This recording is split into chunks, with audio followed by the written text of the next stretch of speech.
Hello guys, देखिए इन लोगों को बारिश का मजा ले रहे हैं यहाँ पर।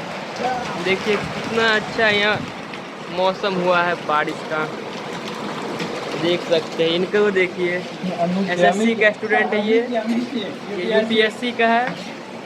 इन लोगों को देखिए, अभी नया नया है, फ्रेशर बच्चा ये सब। उनको देखिए, ग्रुप डी का है वो। इधर बारिश हो रहा है, देख सकते हैं।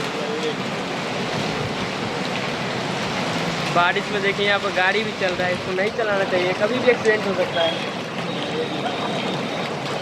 ये देखिए लाइब्रेरी है, लॉर्ड बुद्धा लाइब्रेरी। अंदर में अभी देखिए स्टूडेंट सब बैठ के पढ़ाई कर रहा है। ये सब भविष्य बदलेगा आगे जाके। बाहर में बारिश हो रहा है, ये बैठ के पढ़ाई कर रहा है, ये भविष्य बदलेगा।